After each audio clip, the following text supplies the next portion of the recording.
जय जय राम श्री राम जय राम जय जय राम श्री राम जय राम जय जय राम श्री राम जय राम जय जय राम श्री राम जय राम जय जय राम श्री राम जय राम जय जय राम श्री राम जय राम जय जय राम श्री राम जय राम जय जय राम श्री राम जय राम जय जय राम श्री राम जय राम जय जय राम श्री राम जय राम जय जय राम श्री राम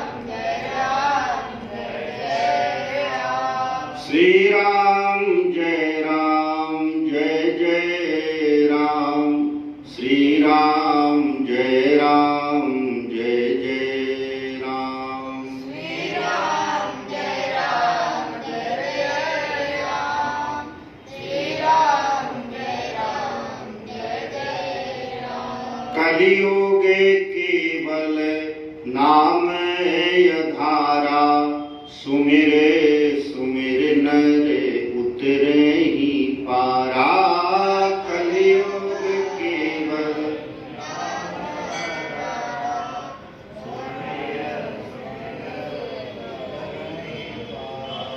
कलियुग केवल हरि गुण गाहा गावत नर पावहि भव थाहा कलियुग केवल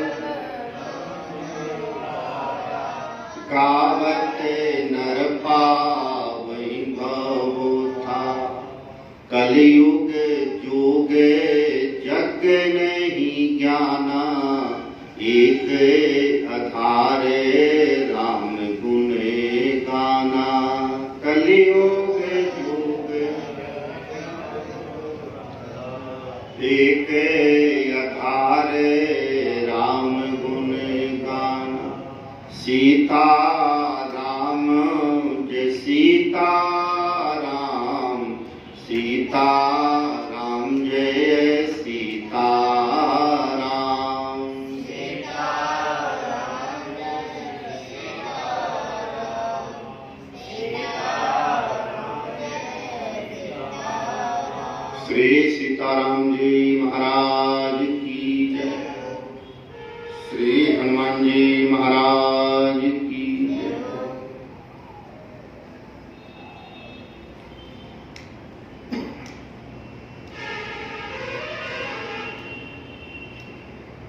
समर विजय रघुवीर के चरित जे सुनहि सुजान विजय विवेक विभूत नित तिन्हि देहि भगवान तिन्हि देहि भगवान। बोलिए श्री तुलसीदास जी महाराज की पूज्य पाद कली पावना अवतार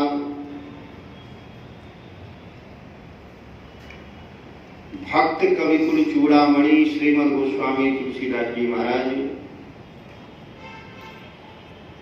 लंका कांड की फलश्रुति का वर्णन करते हुए इस दोहा के माध्यम से बता रहे हैं।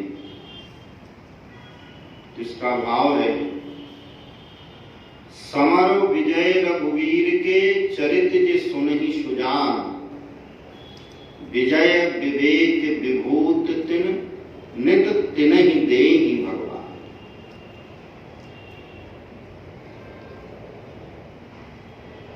जो सुजान जन है, सुजान कौन?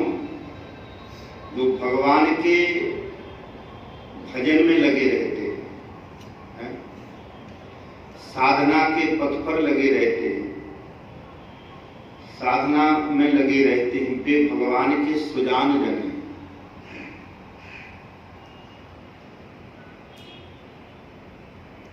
तो जो भगवान की लीला, यह समर लीला का गान करते हैं, श्रवण करते हैं, उन्हें किस फल की प्राप्ति होती है? विजय मिलती है। हर काल में उनकी विजय होती है। वे उन्हें ज्ञान की प्राप्ति होती है। विजय, विवेक, विभूति, ऐश्वर्य की प्राप्ति होती है। विजय, विवेक, विभूति, नित्य नई विभूति है। तिन्हि देहि भगवान, उन्हें भगवान यह तीनों चीजें प्राप्त करा देते हैं। यह भगवान की चरित्र की महिमा है। विजय, विभूति, विवेक, उन्हें भगवान की यह समर लीला गान श्रवण करने वाले को इनकी प्राप्ति होती है। यह कलिकाल मलाय तन मन कर देख विचार, श्री रघुवीर आन तज। यह कलिकाल मलायतन मन कर देख विचार।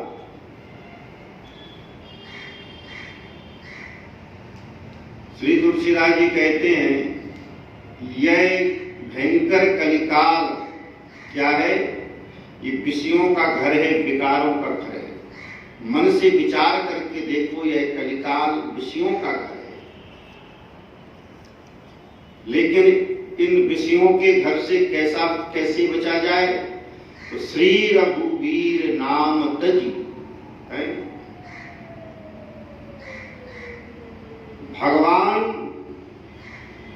भगवान के नाम का अवलंब लेकर के इन विकारों से बचा जा सकता है।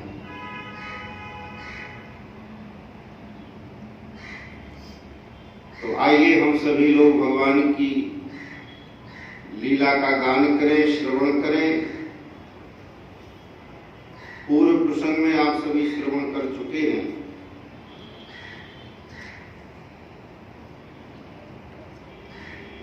श्री हनुमान जी महाराज जी ने लक्ष्मण जी को जिलाया बूटी ला करके सभी वानर वीर प्रसन्न हुए। अब यह सूचना जब दशानन को मिली तो रावण बड़ा व्याकुल हुआ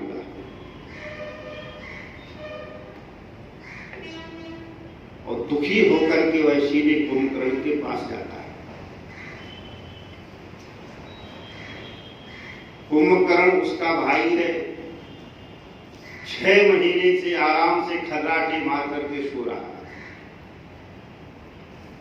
व्याकुल कुंभकर्ण पहि आवा, विविध जतन करी ताहि जगावा। बहुत उपाय करके, प्रयास करके जगाया गया उसे, बहुत प्रयास करके तब जागा। और जब जागा तो कैसा प्रतीत हुआ है, कैसा लगा देखने में? जैसे मानो साक्षात काल ही शरीर धारण किए हो, बड़ा भयंकर शरीर। रावण को जब कुंभकर्ण ने उदास देखा है, तो कुंभकर्ण ने दशानन रावण से पूछा, यह उदास क्यों हो? तो उसने कथा कही तही सब अभिमानी, जही प्रकार सीता हरिया। जिस प्रकार से माता जानकी जी का हरण किया रावण ने, वह अभिमान से वह सारी कथा कुंभकर्ण से की। तो यहाँ कुंभकर्ण पूछता है रावण से, तुम चिंतित आज दशानन क्यों? चिंता मैं, यह तुम्हारा मुखमंडल है, कारण क्या है? तो रावण कहता है, हर ली हमने मिथिलेश दुरान। हमने श्री मैथिली का हरण किया। तो कुंभकर्ण ने कहा, अरे तो तुमने बहुत बड़ा अपराध कर दिया। तो क्या उन पर तुम अपना अधिकार करना चाहते हो? अधिकार किया तुमने सिय पर, अधिकार कर लिया, क्या अधिकार करना चाहते हो? तो रावण कहता है लखती नहीं तन के वो ओर हमारी, वो हमारी ओर देखती भी नहीं है। तब कुंभकर्ण ने कहा रावण तुम तो बड़े मायावी हो, रूप बढ़ाने में बड़े कुशल हो, तुम राम जी का रूप बना लेते हैं? तो रावण कहता है हमने वो भी करके देख लिया। तुम चिंतित आज दशानन क्यों हर ली हमने मिथिलेश दुलारी, अधिकार किया तुमने शिव पर लगती नहीं तनक वो और हमारी, तुम राघव रूप बने क्यों ना। तो रावण कहता है इसमें हमको अति दुख भैरव भारी, इसमें तो बड़ी समस्या है, राघव के रूप में हमने वो भी करके देख लिया। क्या?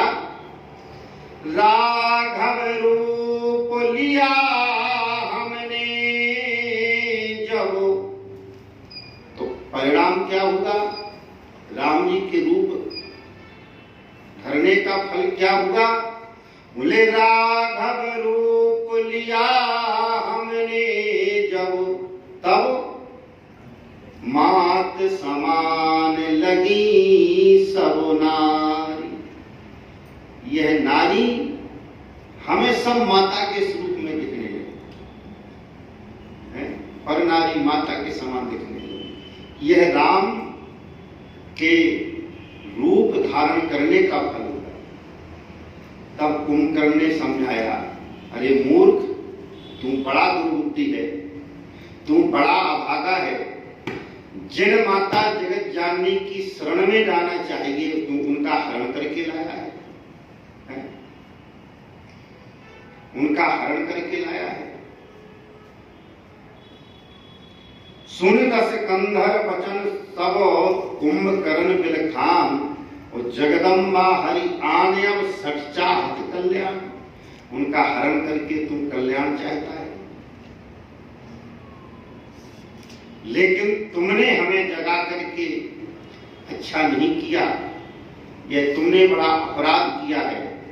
कुंभकर्ण ने वहां रावण को बहुत समझाया अभी भी मौका है दशानन, तुम अपना अभिमान छोड़ करके जगन माता जानकी जी को भगवान की शरण में पहुंचा दो, भगवान के पास पहुंचा दो। आज हूं तात त्याग अभिमाना, भजो राम हुई यही कल्याण, तेरा कल्याण हो जाएगा। लेकिन रावण नहीं माना है?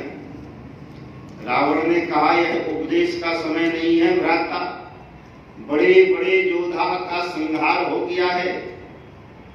अब हम आपसे एक बात निवेदन करें, जब लक्ष्मण जी की मूर्छा दूर हुई तो मेघनाथ को नहीं पहुंचाया उसने लड़ने के लिए, क्योंकि वो जानता है कि हमारा भाई है, अगर भाई ही इतना बलवान है कि राम की सेना की सबको संहार कर देगा तो भाई का उपयोग क्यों ना करें, कहीं हमारा बेटवा मर जाएगा तब। तो बेटे को ना भेज करके जिसके द्वारा मूर्छा हुए थे लक्ष्मण जी, कुंभकर्ण को भेजा, और कुंभकर्ण जब लड़ने के लिए गया मेरे बंधुजन, तो रावण ने कहा कितनी सेना भेजें? कुंभकर्ण ने कहा हमें सेना की आवश्यकता नहीं है, अकेला ही लड़ने के लिए गया और बड़ा भयानक युद्ध किया कुंभकर्ण ने। कोटि कोटि धर धर सब खाही, करोड़ों करोड़ों बंदरों को खाता है। ऐसे ही वो बेचारे बंदर तो पहाड़ जैसा शरीर, कोई सीधे लेवे और खावे, और बंदर कोई कान के मार्ग से भागे, कोई नासिक के रास्ते से भागे। ऐसा विचित्र युद्ध किया मेरे बंधुजन। भगवान श्री राम जी ने उसके बाहें काटी, धड़ काटा, गर्दन काटी, और काट करके निश्चर अधम मलाकर ताहि दीन निज धाम, गिरजा तेनर मंदमती भजे ही जहां ही प्रभुवा। इस प्रकार से कुंभकर्ण का वध हुआ। अब रावण व्याकुल हुआ कुंभकर्ण की मृत्यु से। उसी समय मेघनाथ आया। मेघनाथ ने कहा, पिताश्री हमें आज्ञा दीजिए, हम लड़ने के लिए जाएंगे। मेघनाथ लड़ने के लिए आया। उसने ऐसा मायावी युद्ध किया मेरे बंधुजन कि श्री राम लक्ष्मण जी को नाग पाश के बंधन में डाल दिया। ब्याल पास तब भये करारी, स्वसे अनंते के अविकारी।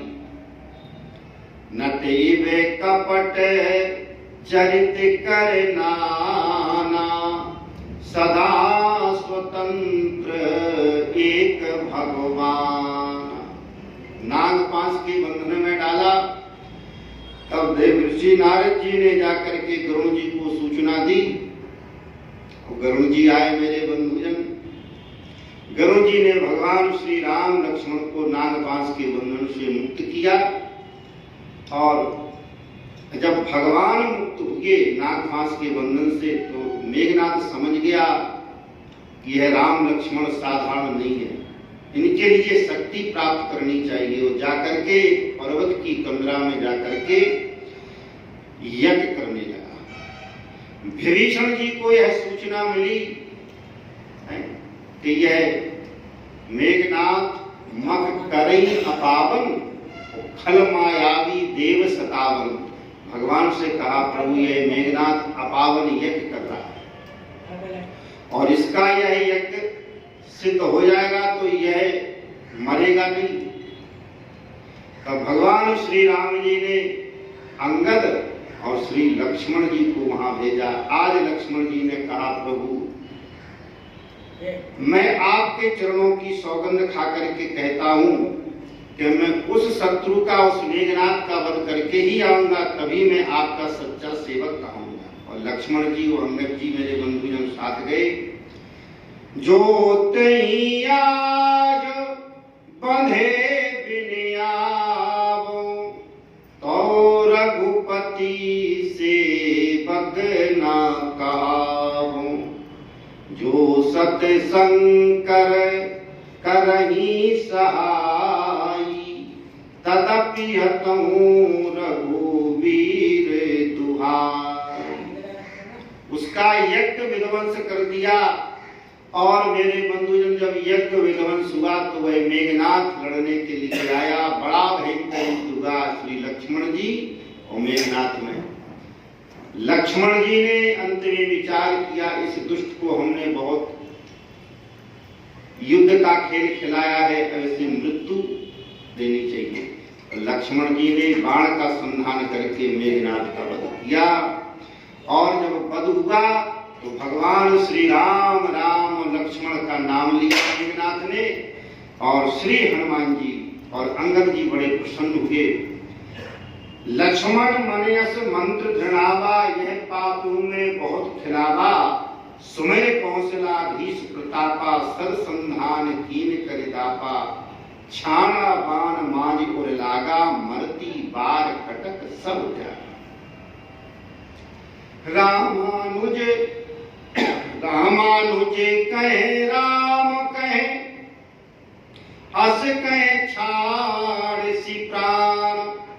धन्य धन्य तब जननी कहे अंगद हनुमान। अंगद और हनुमान जी ने उसकी बड़ी सराहना की। मरते मरते उसने श्री राम राम हा लक्ष्मण का नाम लिया। तब श्री हनुमान जी ने मेघनाथ के शरीर को उठा करके लंका के प्रथम के द्वार पर पहुंचाया। अब यहाँ रावण को जब अपने पुत्र के वध का समाचार सुना तो रावण बड़ा परेशान हुआ, बड़ा व्याकुल हुआ। मंदोदरी, तारा इत्यादि, सीताराम, सुलोचना सभी दुखी होने लगी। तब रावण ने ज्ञान का उपदेश दिया। तो तुलसीदास जी कहते हैं, रावण किसे ज्ञान का उपदेश दे रहा है? आपन मंद कथा शुभ पावन है। स्वयं तो अधर्म पर चलने वाला है और दूसरे को धर्म का रास्ता दिखा रहा है? तनहि ज्ञान उपदेशा रावण आपन मन कथा शुभ पावन पर उपदेश कुशल बहु तेरे जे आचरण ते नर न करे। इस प्रकार से आज मेरे बंधुजन रावण ने निश्चय कर लिया कि हम युद्ध में जाएंगे और दोनों तपस्वियों का वध करके आएंगे। रावण रथ पर आरूढ़ होकर के श्री रामादल में आया। मेरे बंधुजन, रथ पर रावण सवार है और भगवान श्री राम लक्ष्मण जमीन पर खड़े हैं। वो लड़ने के लिए जब गए तो भगवान को देख करके विभीषण जी को मोह हो गया। विभीषण जी को मोह हो गया तो विभीषण जी से भगवान ने पूछा क्या बात है। तो विभीषण जी ने कहा प्रभु एक बात का हमें भय है। यह आप रावण से युद्ध करने के लिए जा रहे हो, अंतिम युद्ध है और यह रथ पर पूरी तैयारी के साथ आया है और आपके पास ना रथ है, ना कवच है, ना ढाल है, ना अच्छे अच्छे शस्त्र हैं, नंगे पांव आप किस प्रकार से दशानन से युद्ध करेंगे। दूं दिस जय जयकार करी निज निज जोरी जान भिरे वीर तेराव नहीं, भिरे वीर तेराव नहीं उतराव नहीं बखान। रावण रथी बिरथ रघुबीरा देख विभीषण भयउ अधीरा। राम जी को यह दशा में देख करके विभीषण बड़े दुखी हुए, बड़े अधीर हो गए और भगवान के प्रति विभीषण का वात्सल्य भाव था अधिक प्रीत मन भा संदेह। वात्सल्य भाव होने के कारण विभीषण जी में प्रीत भगवान से हुई और संदेह हो गया। यह कोमल कोमल अंग वाले बिना रथ के यह रावण से ऐसे बलवान शत्रु से कैसे युद्ध करेंगे। ना प्रभु आपके पास रथ है, ना पद में त्राण है, इस बलवान शत्रु को आप कैसे जीतेंगे, कैसे विजय प्राप्त करेंगे। तब भगवान ने विभीषण जी से कहा, विभीषण देखो, विजय के लिए जिस रथ की आवश्यकता होनी चाहिए वह रथ हमारे पास है, वह रावण के पास नहीं है। रावण के पास वह रथ है जो दिखाई दे रहा है, घोड़े जुते हैं, रथ पर सवार है, ध्वजा है, लेकिन विजय के लिए जिस रथ की आवश्यकता होनी चाहिए वो रावण के पास नहीं है। तो विभीषण जी ने कहा कौन से रथ की आवश्यकता। तो भगवान बता रहे हैं, हे सखा, वह कौन सा रथ है जिससे शत्रुओं पर विजय प्राप्त की जा सकती है। सुनहो सखा कहे कृपा निधाना, जय जय होई सो सैदन आना। सौरज धीरज तहि रथ चाका, सौरज धीरज तहि रथ चाका। देखो कौन सा रथ होना चाहिए। भगवान कहते हैं धर्म रथ, धर्म रथ की आवश्यकता है। तो धर्म रथ क्या है। बोले अपने जीवन को हम धर्म में स्थिर करके और फिर आगे बढ़े, उसे हम धर्म रथ कहते हैं। तो धर्म के तो घोड़े होते हैं, रथ के घोड़े होते हैं, पहिए होते हैं, ध्वजा होती है। तो यहाँ भगवान विभीषण जी से बता रहे हैं यह धर्म रूपी रथ के चक्के कौन है। बोले सौर और धीरज,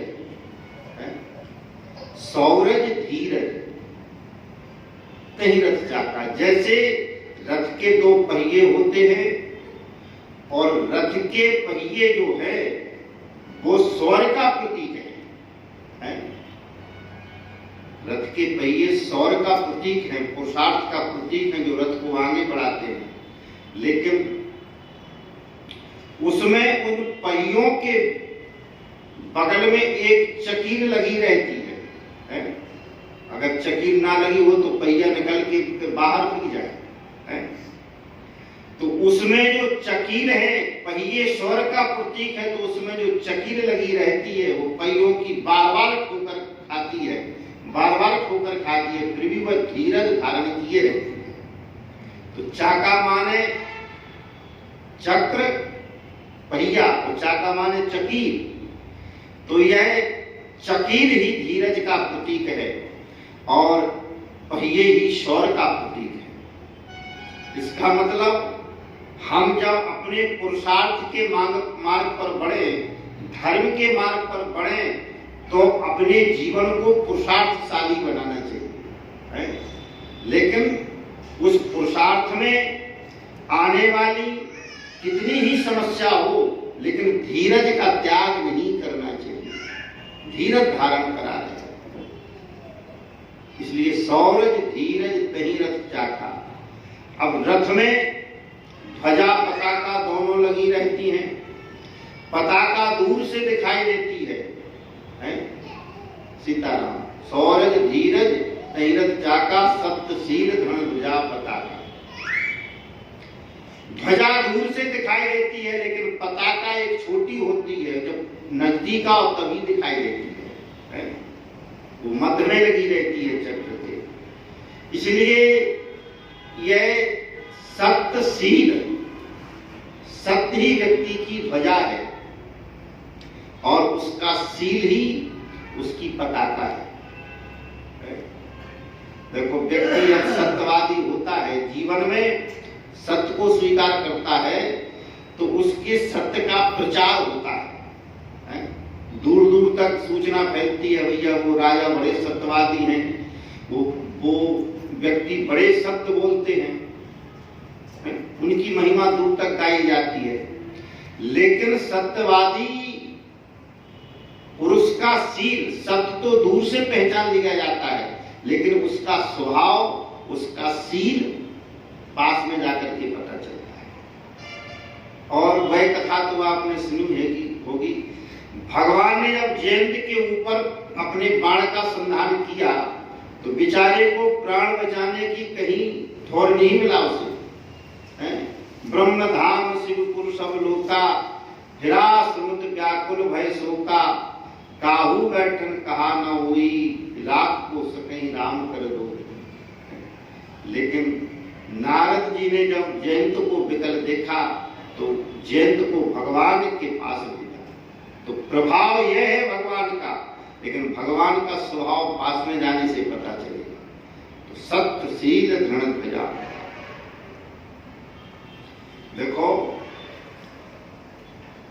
जीवन में सत्य को हम स्वीकार करें, लेकिन सत्य के साथ शील को भी स्वीकार करें।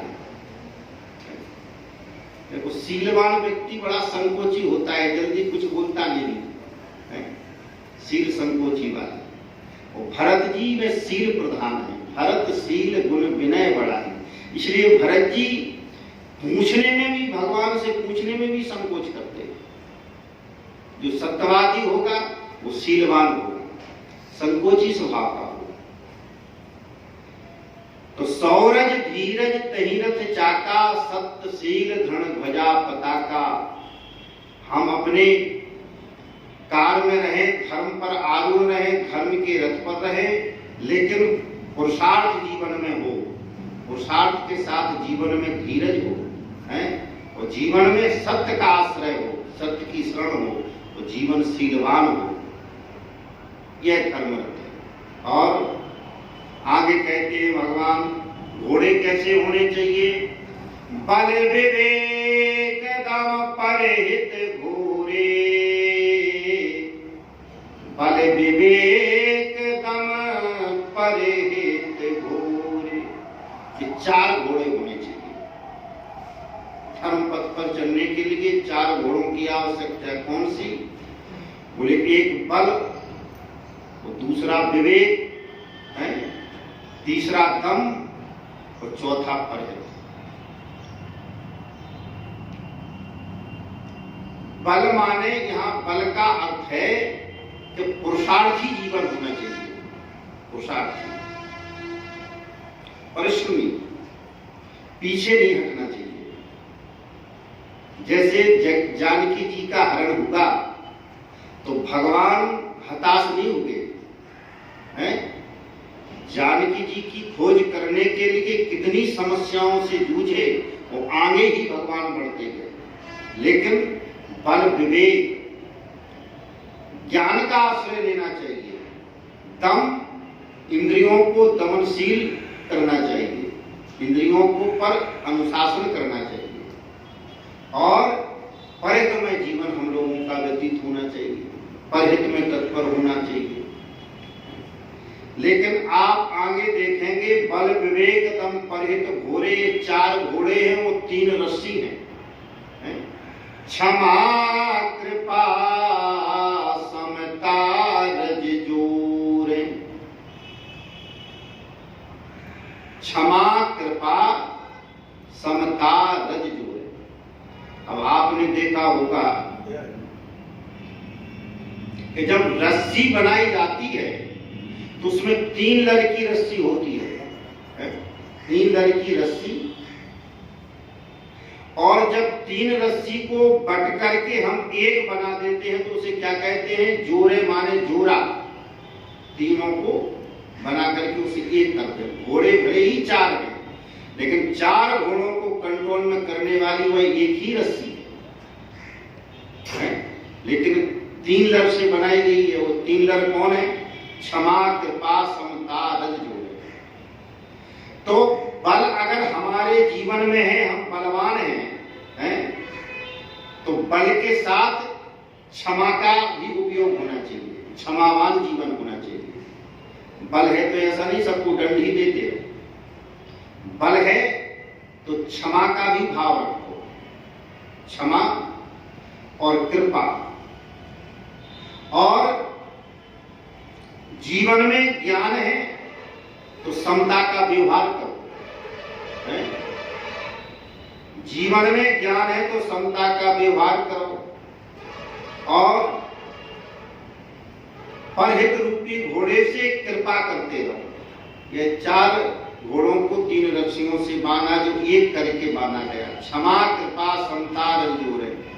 अब भगवान कहते हैं कि रथ भी है, घोड़े भी लगे हैं, बढ़िया सुंदर रथ है, लेकिन रथ पर रथ के अनुकूल सारथी होना चाहिए।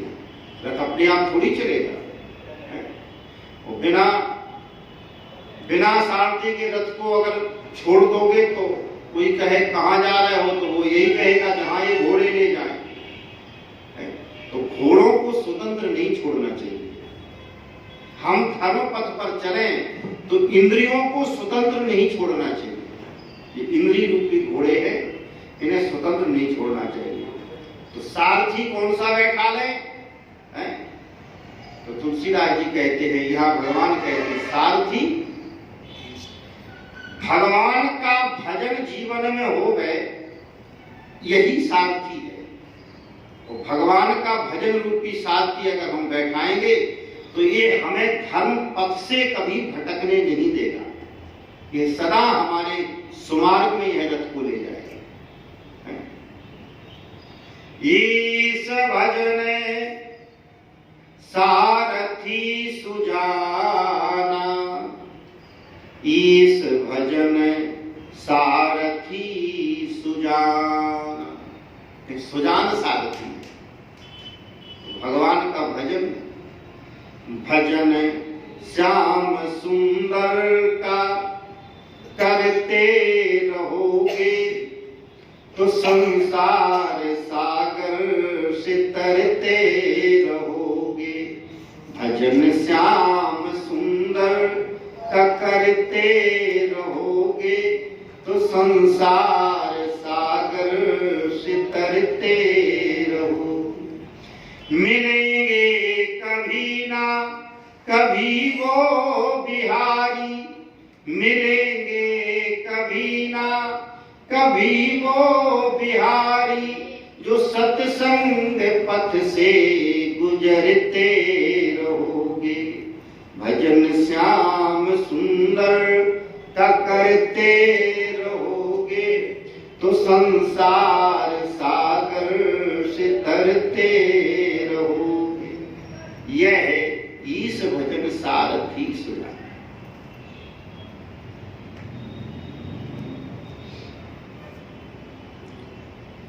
बल विवेक दम परिहित घोरे क्षमा कृपा समता रज जो। ईश भजन सारथी सुजाना, यह सारथी सुजान है भगवान का भजन। अब योद्धाओं से लड़ने के लिए शस्त्रों की आवश्यकता पड़ती है, तो कौन से शस्त्र धारण करें? तो यहाँ भगवान कहते हैं विरति चर्म संतोष कृपाना, ईश भजन सारथी सुजाना, विरति चर्म संतोष कृपाना। जैसे योद्धाजन लड़ने के लिए ढाल तलवार शस्त्र धनुष बाण इत्यादि अस्त्र लेते हैं, वैसे ही हम अपने शरीर को धर्म पथ पर चला रहे हैं। तो हमारे शत्रु कौन है? बोलिए अवगुण ही, विकार ही, यह हम लोगों के शत्रु हैं। तो इन पर कैसे हम विजय प्राप्त करें? तो कहते हैं विरति चर्म, ये चर्म रूपी वैराग्य को जीवन में स्वीकार करें। यह ढाल है, जैसे योद्धा की ढाल, जब ढाल कवच बांध लेता है तो उस पर बाण शस्त्र का प्रयोग होता तो है, लेकिन अंदर घाव नहीं पहुंचा पाता है, वो रोक लेता है। इसलिए चर्म रूपी वैराग्य को जीवन में उतारे। वैराग्य होगा तो संसार की वस्तुओं में जल्दी है, संसार के विकारों में जल्दी राजी नहीं बना पाएंगे, जल्दी वशीभूत नहीं कर पाएंगे। वैराग्य युक्त जीवन होना चाहिए। तो विरति चर्म वैराग्य रूपी ढाल होनी चाहिए जीवन में। और संतोष कृपाना, एक होती है तलवार और एक होती है कृपान। उस कृपाण में दोनों तरफ धार होती है। तो जैसे कृपाण क्या करती है? शत्रुओं को काटती है, शत्रुओं को काटती है। इसी प्रकार जीवन में संतोष रूपी अगर गुण आवे, संतोष रूपी कृपाण आवे, तो यह विकारों को और दुर्गुणों को काटती जाएगी, विकारों को दुर्गुणों को काटती जाएगी। अब संतोष क्या? देखो, जैसे मान लो मन ने अगर कामना की कि हमारे पास एक बढ़िया गाड़ी होवे या बंगला होवे या जमीन होवे या किसी वस्तु की कामना की है, और दूसरे व्यक्ति के पास अगर चर्चा चलाई है तो वो कहे भैया हमें संतोष है, हमें कुछ नहीं चाहिए, तो एक को संतोष नहीं है, उसी वस्तुओं को ना पाने का संतोष है, उसे नहीं चाहिए, तो उसने अपने यह कृपाण रूपी तलवार से यह संसार की कामनाओं को काट दिया, उसने संतोष कर लिया। गज धने और धन बाज धन और रतन धन खान, और जब आवे संतोष धन सब धन धूल समान। बिन संतोष की काम नसाही, और काम अछत सुख सबने नहीं। बिना संतोष के यह कामनाएं नष्ट नहीं होती, नाना प्रकार की।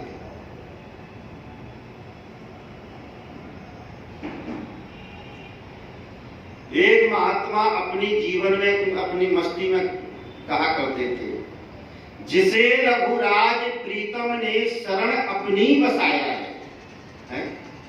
जिसे रघुराज प्रीतम ने शरण अपनी बसाया है, स्नेही वो हमारा है, हमारे मन को भी भाया है। ये झूठे जगत के नाते मेरे मन को नहीं भाते, सकल परिवार और धन दौलत सभी सपने की माया है। बिछी है जाल जे जम की, लगा पर पंच का मेला, मोह का खेल है सारा लखा जिसने भुलाया है। यहाँ आया हूँ मैं जब से हजारों ठोकरें खाई, जहाँ को छान डाला है नहीं कुछ सार पाया है।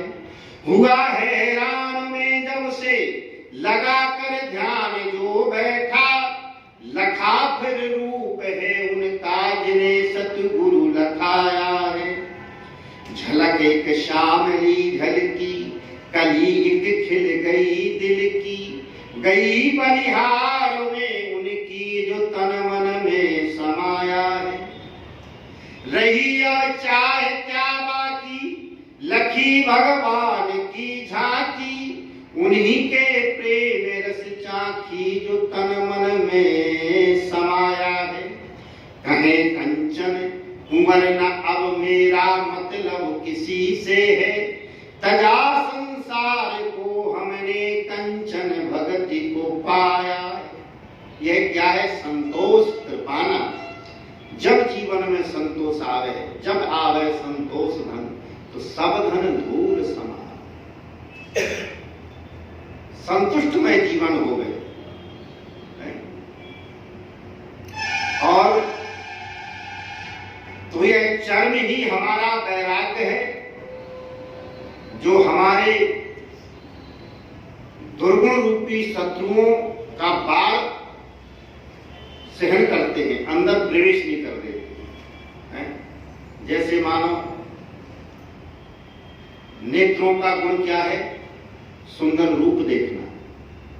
और नेत्र अगर सुंदर रूप देख करके मोहित हुए तो यह शरीर पर असर करेगा, मन को वश में करेगा।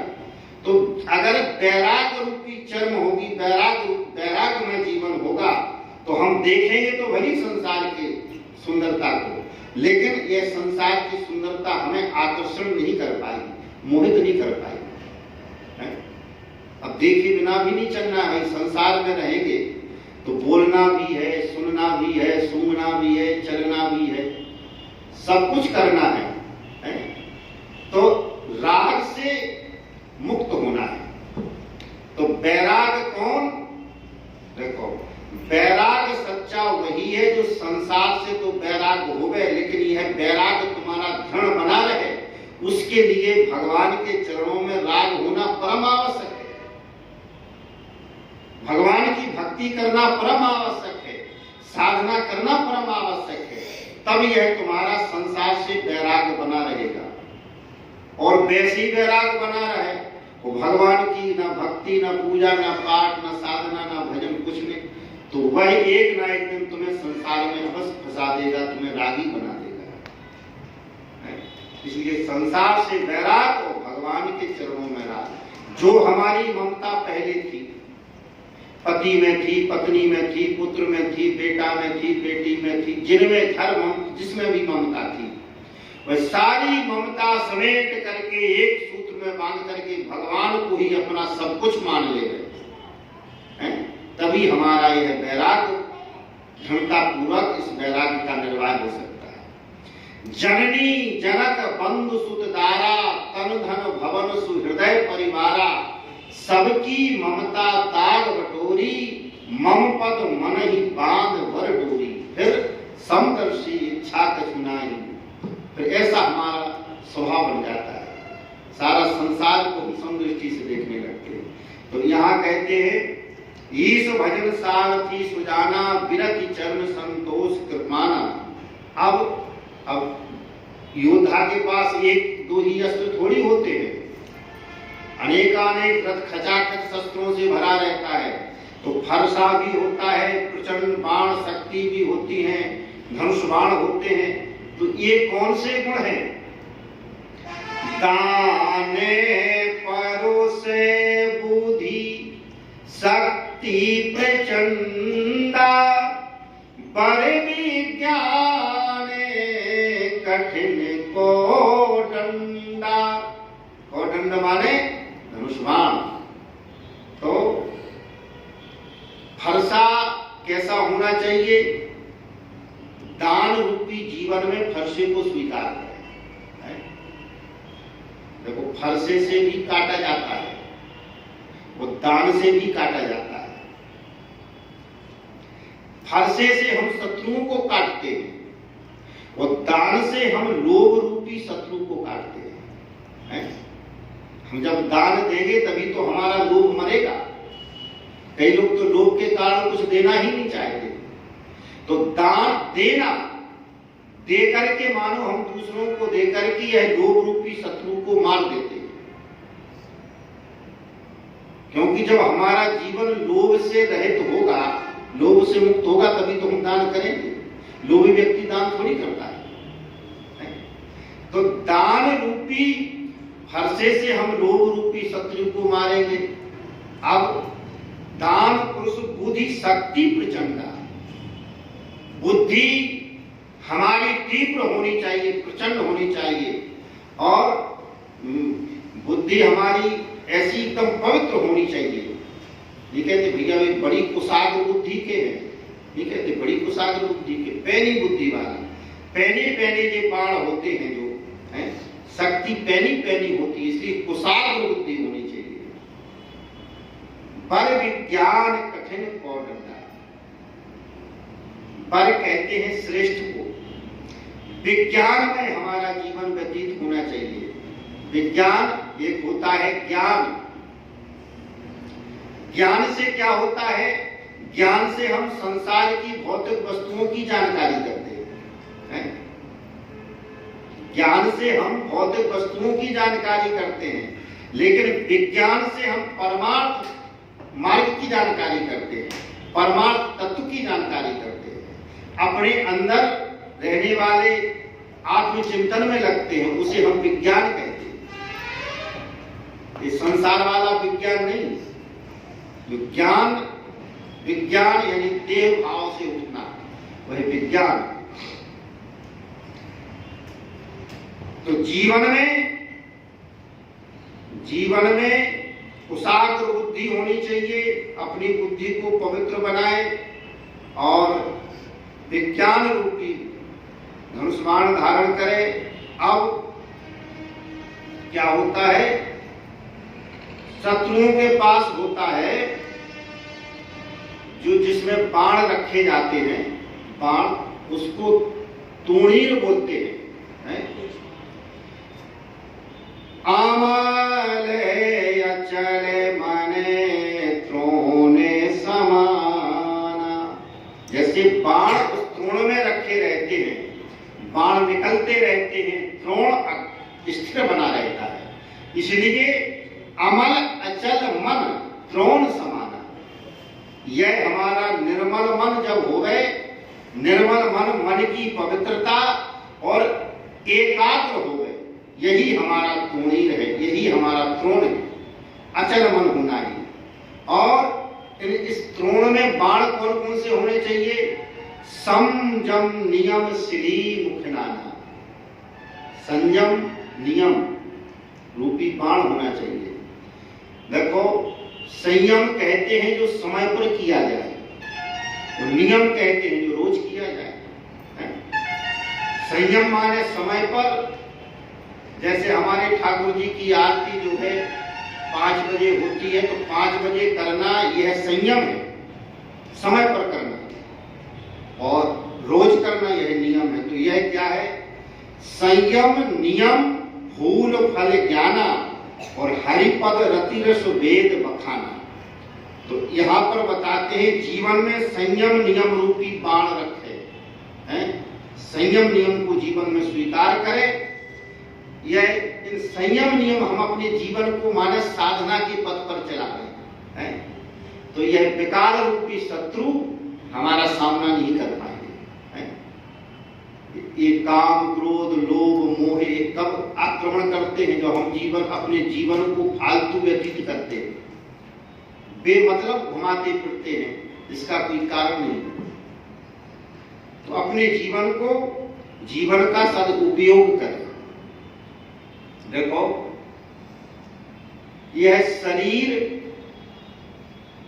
और संपत्ति है। शरीर और संपत्ति का सदा उपयोग करना चाहिए, और समय का एक ही राशि के हैं। समय शरीर और संपत्ति का जीवन में सदुपयोग करना चाहिए, और इनका दुरुपयोग करोगे तो जो समय हमें दिया है परमात्मा ने, समय बार बार नहीं मिलता। मनुष्य शरीर परमात्मा ने कृपा करके दिया है, अगर इसका हम सदुपयोग करेंगे तो बड़ी कृपा है भगवान की। अगर उपयोग नहीं किया सदुपयोग तो ये बार बार भी मनुष्य का शरीर नहीं मिलता है। इसी प्रकार संपत्ति भगवान की कृपा से मिली है, तो इसका भी सदुपयोग करते रहो, क्योंकि सदुपयोग करेंगे तो भगवान हमें आगे चल करके और संपत्ति देंगे, इसका दुरुपयोग करेंगे तो भगवान यह संपत्ति भी बार बार नहीं देते। इसलिए सोधन धन्य प्रथम गति जाकी, धन्य पुण्य रत मति सुई पाकी। और समय धन्य समय जब होई सत्संगा, धन्य जन्म निज भगति अभंगा, सोकुल धन्य उमा सुन जगत पूज सुख नीत, श्री रघुवीर परायण जहि नर उपज विनीत। और शरीर बड़े भाग मानुष तन पावा, सुर दुर्लभ सर ग्रंथन गावा। साधन धाम मोक्ष कर द्वारा, पाय न जहि परिलोक समारा। ये भगवान के धाम में जाने का यह साधन है, ये साधन है। किसका साधन? भगवान के नाम लेने का यह शरीर साधन है। अब गधों कुत्तों से कहो, भैंस गाय से कहो कि भगवान का नाम लो तो लेंगे, लेकिन राम नाम इस मनुष्य शरीर से ही दिया जाता है, इसलिए कहते हैं साधन है। और धाम मोक्ष कर द्वारा, भगवान के धाम में जाने का चाहो तो भगवान के धाम में जा सकते हो, मोक्ष चाहो तो मोक्ष हो सकता है। वो पाई न जहि परलोक समारा।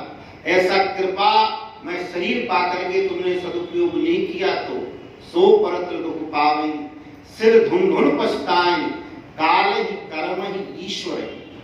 मिथ्या दोष लगा, वो काल को दोष देता है, अरे भैया समय नहीं मिला भजन करने का, अरे भैया हमसे सत्कर्म हो ही नहीं पाए। अरे क्यों नहीं हो पाए? जब मनुष्य शरीर मिला है तो सत्कर्म के लिए मिला है। काल ही कर्म ही ईश्वर ही। अरे भगवान ने हमारी सहायता ही नहीं की। अरे भगवान ने सहायता नहीं की कि तुमने भगवान की शरण स्वीकार नहीं की। काल ही कर्म ही ईश्वर ही, मिथ्या दोष लगा। यही तन कर फल विषय न भाई। इस शरीर का फल यह नहीं है कि हम विषय भोगों में से लिपायमान कर देंगे। क्या फल है इस शरीर का? देह धरे कर यह फल भाई, भजिए राम सब काम बिहाई। यह फल है भगवान का। अगर तुमने मानव शरीर से जन्म ले लिया तो यह तुम्हें जन्म लेने का फल प्राप्त हो गया। यही तन कर फल विषय न भाई। और स्वर्ग स्वल्प, स्वर्ग रूपी फल अगर तुम्हें मिल भी जाए तो बड़ा छोटा है, बहुत छोटा है, वहां से आना पड़ेगा, अंत दुखदायी। नरतन पाई विषय मन देही, पलट सुधाते सठ विष लेगी। भगवान ने यह मानव तन रूपी जो हमें शरीर दिया है, मनुष्य शरीर पा करके हम इसे अगर कुमार्ग पर चलावें, विषयों के लिए ललायत करें, जो इंद्री जो विषय मांग रही है उसी की कामना में, उसी की पूर्ति में लगा दे, तो नर्तन पाए विषय मन देई, पलट सुधाते सठ विष लेगी। ऐसे मानव शरीर को तुलसीदास जी कहते हैं, ताई कभू भल कहीं न कोई, गुंजा ग्रही परसुमन कोई। आकर 4,84,00,000 जोनि भ्रमति यह जीव अविनाशी। देखो भगवान के पास, देखो जैसे हम किसी बड़ी दुकान में पहुंच जावे, बड़ी दुकान में कपड़ों की, तो वहां कपड़ों की कमी तो नहीं है। अब तुम्हें जैसे कपड़े पहनना हो अपने, वैसे अपनी छांटो पहनो। इसी प्रकार भगवान के पास कपड़ों की, वस्त्रों की कमी नहीं है। वो हमारे कर्मों के अनुसार वस्त्र मिलते हैं, कर्मों के अनुसार शरीर मिलते हैं। जाते नहीं है दुनिया से कोई चलकर, जाते नहीं है दुनिया से कोई चलकर, मिलते यही सभी है कपड़े बदल बदल कर। वो भी कर्मों के अनुसार आकर 4,84,000 जौन भ्रमति है जीव अविनाशी, वो फिरत सदा माया कर प्रेरणा, काल कर्म स्वभाव गुण घेरा। यह काल के कारण, स्वभाव के कारण, कर्मों के कारण। लेकिन कबहू की करी करुणा नर देही, देत ईस बिन हेत स्नेही। बिन हेतु, बिना कारण भगवान करुणा करके, क्योंकि हम उन्हीं के हैं। जाऊं कहां तज चरण तुम्हारे, काको नाम पतित पावन जग, कहीं अति अधम उधारे। खगमरग बिटप पसान, बिटप जड़ जवन कवन सुर तारे। ऐसा कौन है प्रभु जो वृक्षों को भी, पाषाण को भी आपने सदगति दी। इसलिए यहाँ कहते हैं अमल अचल मन द्रोण समान। यह हमारा स्थायी मन कब होगा? जब निर्मल होगा, मल से रहित होगा, विकार से रहित होगा। और जब विकार से रहित हमारा मन होगा तभी उसमें बाण रखे जाएंगे, तभी संयम नियम सिली मुख नाना। तब हमारी जीवन में यह संयम नियम रूपी बाण हम रख सकते हैं, अर्थात यह संयम नियम जीवन में उतार करके जीवन को में निर्वाह कर सकते हैं, निभा सकते हैं। संयम होगा हमसे, नियम होगा, साधना होगी, भजन होगा। कब? जब निर्मल मन होगा, अचल मन होगा, चलायमान मन ना होगा। अमल अचल मन त्रोण समाना, संयम नियम श्रीमुख नाना। अब सब कुछ होता है लेकिन एक चीज और आवश्यक है, वो कवच होता है जो सामने यहां तक रहता है, कवच धारण के सामने के बाल को है कवच झेलता है। तो कवच क्या है? यह कवच है गुरुदेव की अनन्य शरणागति, गुरुदेव पर अटल विश्वास, गुरु के कहे हुए वचन पर अटल विश्वास, गुरु के दिए हुए मंत्र पर अटल विश्वास है। यह कवच अभेद विप्र गुरु पूजा,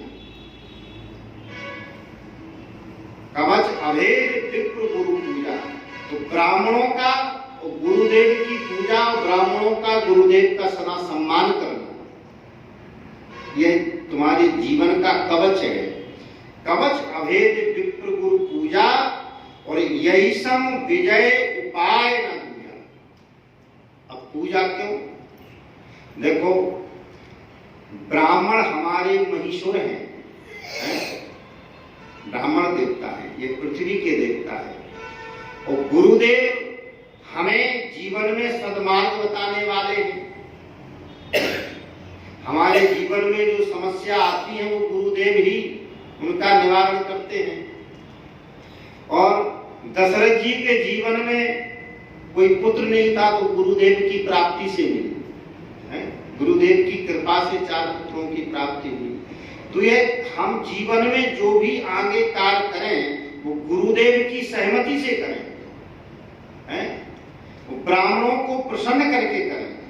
तो कवच अभेद विप्र गुरु पूजा, यही सम विजय उपाय न दूजा।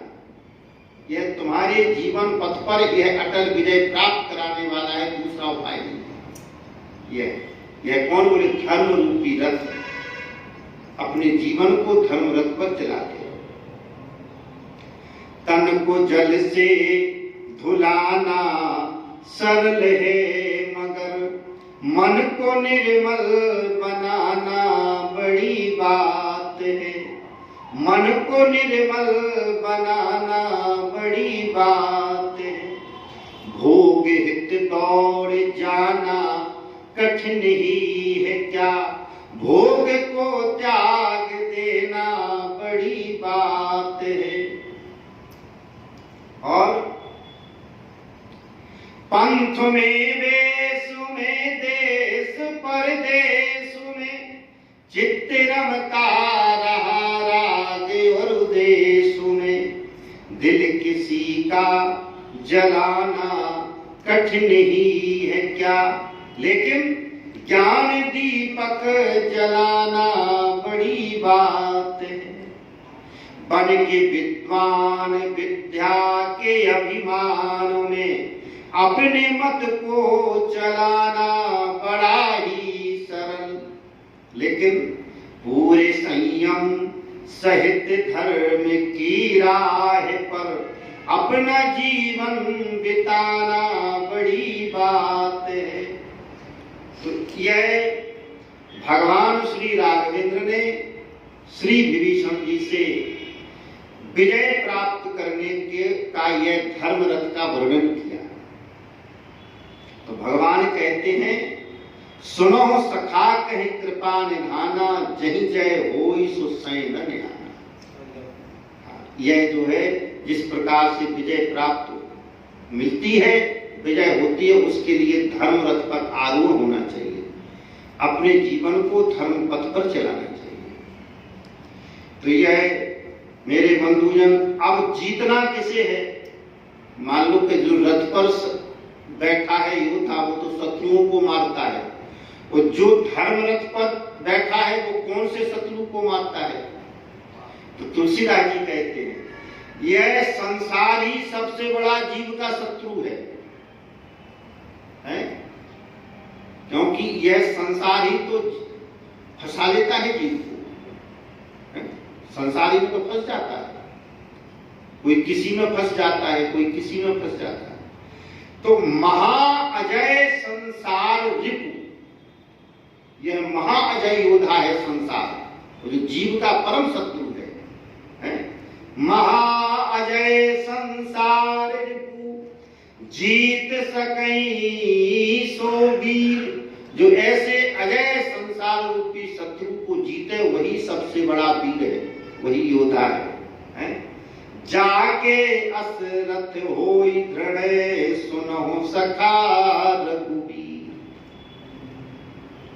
ऐसा दृढ़ रथ होना चाहिए, वही संसार रूपी शत्रु को जीत सकता है। अब मेरे बंधुजन, युद्ध होगा श्री राम में और रावण में, बड़ा भयंकर युद्ध होगा, बड़ा भयंकर युद्ध होगा।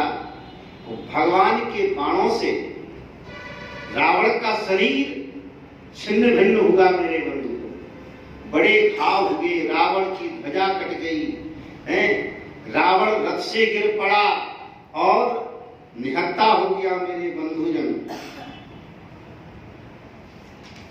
रावण जब निहत्था हो गया, तब भगवान श्री राघवेंद्र ने कहा रावण से, रावण इस समय तुम निहत्थे हो गए, तुम्हारे पास ना अस्त्र शस्त्र हैं, रथ टूट गया है तुम्हारा, अब जाओ तुम जाओ, सुबह अपने शरीर को विश्राम दो, सवेरे फिर आना, प्रातः काल आना, हम तुमसे युद्ध करेंगे। रावण उदास मन से गया मेरे बंधुजन, उदास मन से गया, अपने भवन में आया।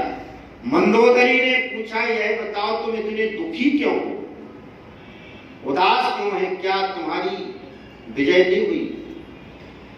क्या राम जी के बाण तुम्हें लगे हैं इसलिए दुखी हो? रावण ने कहा कि देवी मंदोदरी, आज राम के बाण के प्रहार से हम जितने दुखी नहीं हैं, जितनी राम की वाणी से हम दुखी हैं। तो क्या कहा राम जी ने? तो रावण बताता है, देवी मंदोदरी, तुम जब हमें समझाती थी तो सदा राम की सराहना करती थी, कहती थी कि वो उन महाराज के पुत्र हैं दशरथ जी के, जिन्होंने सत्य वचन का पालन करने के लिए राज्य का परित्याग कर दिया। तो बेटा होना चाहिए तो राम सा होना चाहिए, और बेटा हो तो राम सा हो, और सीताराम, बेटा हो तो राम सा हो, और पत्नी भी हो तो श्री जानकी जैसी हो कि पति की आज्ञा में, पति के अनुसार इच्छा से ही पीछे पीछे चलते हैं। लेकिन रावण कहता है, मंदोदरी तुम कहती हो कि बेटा हो पुत्र हो तो राम सा होना चाहिए, लेकिन मैं कहता हूं कि शत्रु भी हो तो राम सा होना चाहिए। क्योंकि आज राम जी चाहते तो हमें मार सकते थे, लेकिन निहत्थे शरीर पर उन्होंने बाण नहीं चलाया, कहा कि जाकर के विश्राम करो और सवेरे आना, हम तुम्हें प्रसन्नता से तुम्हारा संग्राम में स्वागत करेंगे। वाल्मीकि रामायण में वर्णन। यहाँ पर मेरे बंधुजन श्री तुलसीदास जी कहते हैं, जब रावण गया और अपने भवन में आया, जब राम जी का ऐश्वर्य प्रताप देखा तो उसने सोचा कि शक्ति प्राप्त करनी चाहिए, और शक्ति प्राप्त करने के लिए रावण यज्ञ करने लगा। वहां सानन जाग करी करेला कछु जग, राम विरोध विजय चहे सट हट वसे अति यज्ञ। अब रावण यज्ञ कर रहा है, सवेरे की बेला में रावण आएगा लड़ने के लिए, तब वर्णन करेंगे। अपनी वाणी को विश्राम और 2 बार लें भगवान का नाम। सीताराम सीताराम सीताराम सीताराम,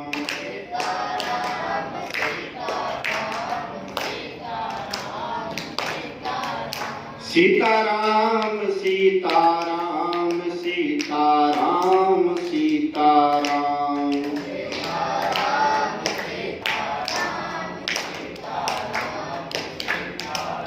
सीताराम सीताराम सीताराम सीताराम